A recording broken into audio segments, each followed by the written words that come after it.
तो चलिए अब वक्त है सुपर शेयर का।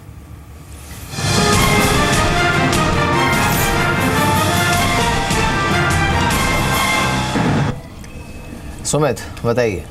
शुक्रिया मेहर। आज टेक्सटाइल स्पेस की कंपनी को चुना गया है, सूर्यलक्ष्मी कॉटन को चुना है। चुनने की वजह पहले तो नंबर्स और दूसरा वैल्यू वाइज देखिए तो बहुत ही साउंड कंपनी इस सेक्टर के अंदर दिखाई पड़ रही है। सबसे पहले तो कंपनी के रिसेंट नंबर्स जो आए हैं उसमें मुनाफा करीब 15% बढ़ा है और ऑपरेटिंग फ्रंट पर जो परफॉर्मेंस है वो भी करीब 20% के आसपास बढ़ी है। इनपुट कॉस्ट को बेटर होना कंपनी के लिए काफ़ी साउंड हुआ है और वो आगे भी, क्योंकि कंपनी रिसेंटली कैपेसिटी एडिशन किया है, तो कैपेसिटी एडिशन का जो इम्पैक्ट है वो इस क्वार्टर में आया है और अगले क्वार्टर से और ज़्यादा बेहतर आने की उम्मीद लगाई जा रही है। सबसे अहम चीज़ कंपनी का जो क्लाइंटेल है वो काफ़ी स्ट्रॉन्ग है। कंपनी के पास जेसी पेनी, लीवाइस, ली, ज़ारा, ये कुछ ऐसे बड़े नाम है जो कंपनी क्लाइंट के अंदर शामिल है और लगातार यहाँ से कंपनी को एक अच्छे ऑर्डर डिस्पेंस होते हैं। रिसेंटली वेल्सपन इंडिया के एपिसोड के बावजूद भी जो कंपनी के रिसेंट कमेंट्री है उसके अकॉर्डिंग कंपनी का अच्छे ऑर्डर्स हैं और इंटैक्ट ऑर्डर्स गोइंग फॉरवर्ड यानी Q2 Q3 ऑनवर्ड्स भी कंपनी को मिलने की उम्मीद लगाई जा रही है। साथ ही साथ कंपनी ने, क्योंकि जो रिसेंट कैपेसिटी एडिशन के साथ साथ क्योंकि कंपनी के पास कैश फ्लोज जो है वो काफ़ी साउंड है। कैश ईपीएस देखिए करीब 37 रुपये की कैश ईपीएस यानी 150 रुपये के आसपास शेयर है और 37 रुपये की कैश ईपीएस है। एक अच्छे कैश है, डेट फ्री कंपनी है, प्रमोटर की स्ट्रॉन्ग होल्डिंग है और लगातार एक साउंड डिविडेंड पे करने की कंपनी की जो ट्रैक रिकॉर्ड है वो भी कंपनी ने मेंटेन किया हुआ है। इसके अलावा 25 रुपये की ईपीएस और महज 5 के मल्टीपल यानी FY18 के लिए जो अनुमानित ईपीएस करीब 25 रुपये के आसपास की है और 5 के मल्टीपल पे शेयर कामकाज कर रहा है, जबकि सेक्टर 22 से 25 के मल्टीपल पे कामकाज करता है। तो सेक्टर वाइज भी देखें तो वैल्यू एक अच्छे लेवल पे शेयर दिखाई पड़ रहा है। एंटीक की एक रिपोर्ट को रेफर किया गया, उनके रादर एक रीसेंट रिपोर्ट आई है नंबर्स के बाद। उनका मानना है कि कैपेसिटी एडिशन और साथ साथ जो नए क्लाइंट एडिशन कंपनी ने किए पिछले क्वार्टर के अंदर उनका इंपैक्ट अगली तिमाही यानी अगली 2 तिमाही से आता हुआ दिखाई पड़ेगा। इसी आधार पर उन्होंने खरीदारी की राय दी और करीब 200 रुपये के टारगेट्स वो दे रहे हैं सूर्यलक्ष्मी कॉटन को लेकर।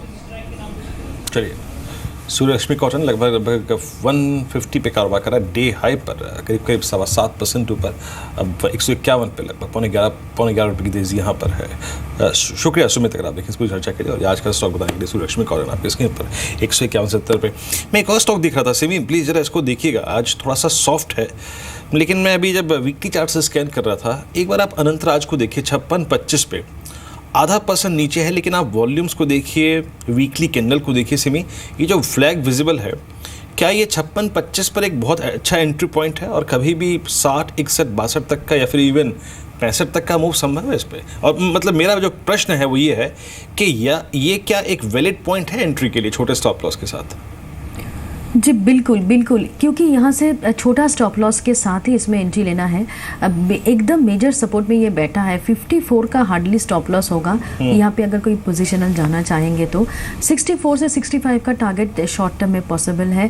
वॉल्यूम का साथ है, अच्छा फॉर्मेशन है, नीचे से अच्छा बाइंग अट्रैक्ट किया है। मुझे लगता है कि ये वॉच लिस्ट में रखना चाहिए। इनफैक्ट यहाँ पे एंट्री लिया जा सकता है। स्टॉप लॉस सिर्फ 2-2.5 रुपया का होगा मैक्सिमम। वहाँ पे ऊपर में मुझे लगता है कि मिनिमम 8 से 10 रुपया का टारगेट देखने को मिल सकता है। बिल्कुल। चलिए सिमी, शुक्रिया हमारे साथ इस बातचीत में शामिल होने के लिए, थैंक्स फॉर जॉइनिंग अस। देखते हैं रिलायंस इंडस्ट्रीज़ को। हेमंत, आपने टेलीकॉम स्टॉक्स पे तो व्यू दे दिया, पर रिलायंस क्योंकि कॉन्ग्लोमरेट है और कल ये अनाउंसमेंट हुई तब से अब तक अब जो गिरावट है रिलायंस पर ऑलमोस्ट 4.25% की हो चुकी है, 1020 के आसपास। क्या करेंगे रिलायंस पर?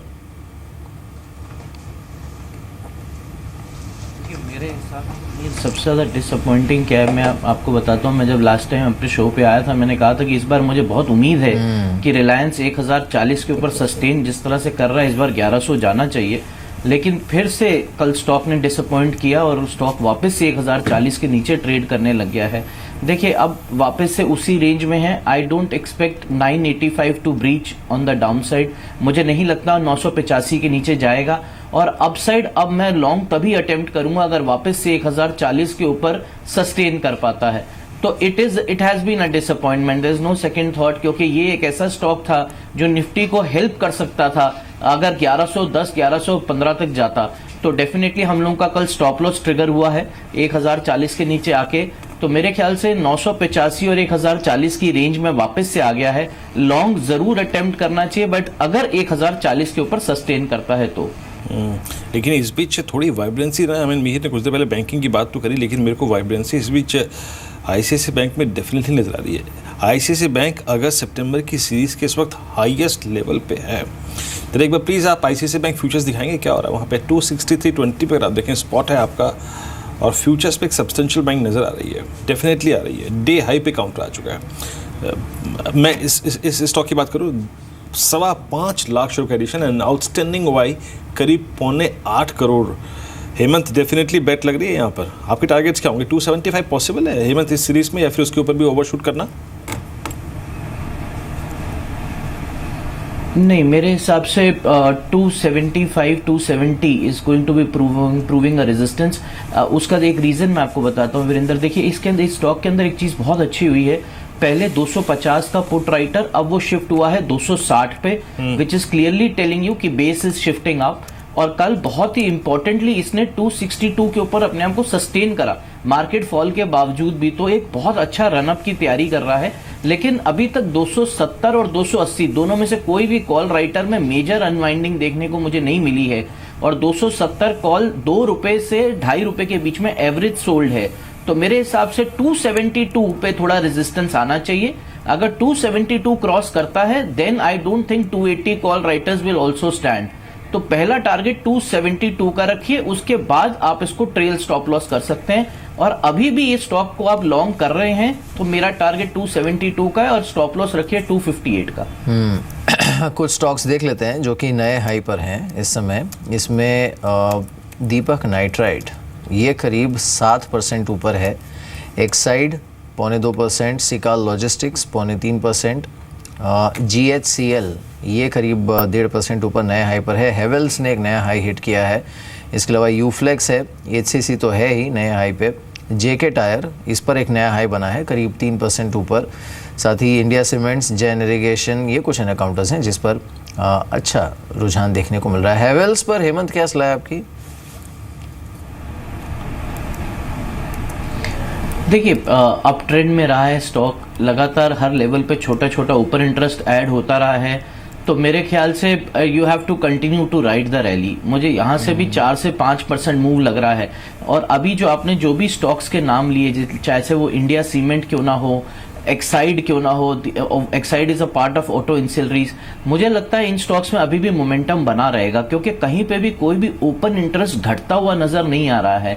और इंडिया सीमेंट में हमारा टारगेट 158 का है on the upside, and Exide we are looking at a target of 193। तो चाहे आप हेवल्स चाहे एक्साइड की बात करें, मेरे ख्याल मोमेंटम विल बी मेंटेन। और मेरे ख्याल से एक्साइड और इंडिया सीमेंट पे भी लॉन्ग पोजीशंस मेंटेन रखनी चाहिए। चलिए इस बीच और कुछ स्टॉक्स को देखते हैं जिनमें काफ़ी स्ट्रॉन्ग मूव है। एक आप जरा वाइट गुड सेगमेंट दिखाइए। White good segment, I mean एक मैं देखूंगा लॉयड इलेक्ट्रिक, वोल्टास, हेवल्स का जिक्र मैं ने भी किया, उसको रिपीट नहीं करूंगा। और कुछ स्टॉक्स, आई मीन वोल्टास आपकी स्क्रीन पे 389। फिर आप देखिए एक बार प्लीज़ वीडियो कॉन को दिखाइए, लॉयड इलेक्ट्रिक को दिखाइए, वो भी काउंटर्स दिखाइए जरा प्लीज़ एक बार, वो क्या कर रहे हैं इस वक्त आपकी स्क्रीन पर। वो बास्केट पूरा का पूरा ABB काउंटर, ग्रीस पटेल इंजीनियरिंग, साथ ही साथ वलेचा इंजीनियरिंग, ये काउंटर्स अगर आप देखें तो इस वक्त ऑलमोस्ट हाई निशान में, लेकिन बहुत सब्सटेंशियल गेन नहीं है। वीडियो कॉन आपकी स्क्रीन पर आप देखें 104। हेमंत वोल्टास पे क्या टेक होगा आपका? आई मीन 400 के आसपास ट्रेड कर रहा है स्टॉक इस वक्त। देखिए एक और मिड कैप जिसमें लगातार मोमेंटम मेंटेन रहा है। हाँ, ये ज़रूर है कि स्टॉक मुझे थोड़ा सा अब लग रहा है कि रेजिस्टेंस के पास आ रहा है, बिकॉज मुझे लगता है 405 407 will be a resistance for Voltas. But definitely अगर डिप्स पे मौका मिलता है, मेरे हिसाब से it's a buying, unless until 380 385 का लेवल जहाँ से इसने ब्रेकआउट दिया हुआ है वो वायलेट नहीं होता है, तो it remains a buy on dips. Immediate target जो मुझे सामने नज़र आ रहा है वो 405 से 407 का जोन है, वहाँ पे थोड़ा रेजिस्टेंस डेफिनेटली मिलेगा। तो वहाँ पे अगर आप चाहें तो एक ट्रेलिंग स्टॉप लॉस लगा लीजिए, या चाहें तो थोड़ा प्रॉफिट भी बुक कर सकते हैं। बिल्कुल राजेश, इस बीच चलिए आपका शुक्रिया हमारे साथ इस बातचीत में शामिल होने के लिए। Thanks for joining us.